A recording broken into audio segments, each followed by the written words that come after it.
¿Y cómo era, cuál es el movimiento en el que mejor se aísla el dorsal ancho, Aitor? El dorsal ancho, yo os recomiendo, sobre todo, hacer.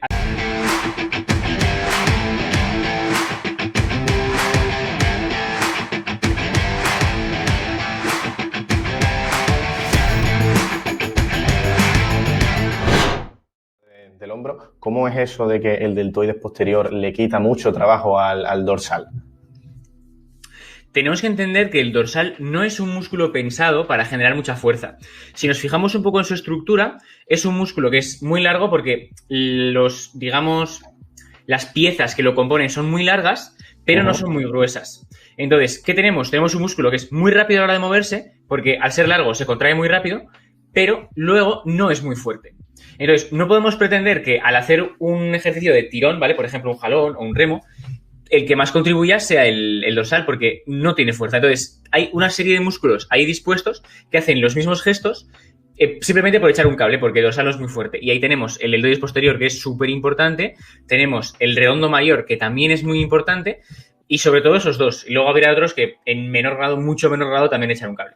Pero sobre todo esos dos. Entonces, importante entender que sobre todo cuando estamos con el brazo muy, muy arriba, el dorsal no tiene mucha capacidad de aplicar fuerza. Ahí, sobre todo, tendemos a sentir mucho el deltoides posterior. Y si nos fijamos, cuando hacemos muchas dominadas y así, mucha gente se queja de dolor en la parte posterior. Y eso es porque ahí estamos a fuego con el deltoides posterior y con el redondo que está justo debajo, encima del dorsal aquí, en el sobaco.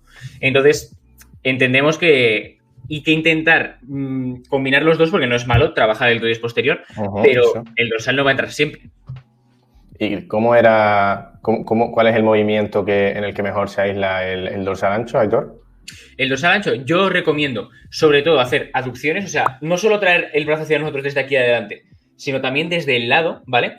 Como cuando, es que ese es un ejercicio, como cuando nos ponemos en polea alta de rodillas y traemos de lado hacia nosotros la polea, pues eso sería un buen ejercicio.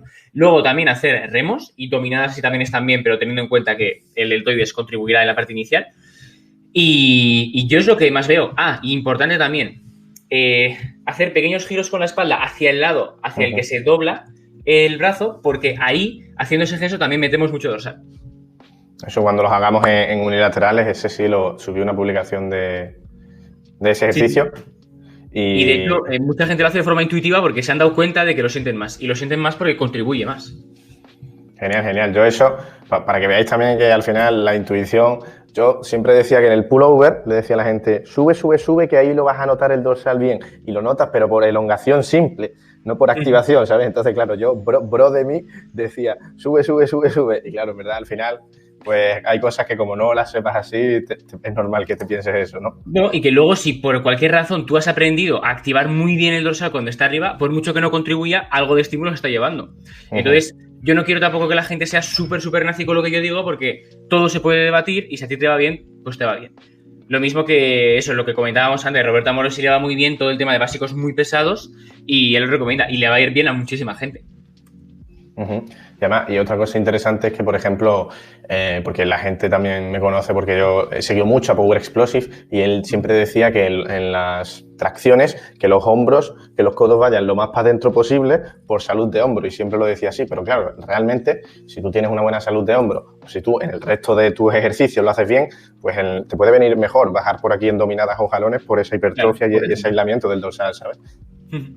De hecho, se ha visto que una apertura bastante amplia, un poco más ancho que hombros, aquí por ejemplo, de jalón, sí que activa un pelín más el dorsal. Entonces podría ser interesante.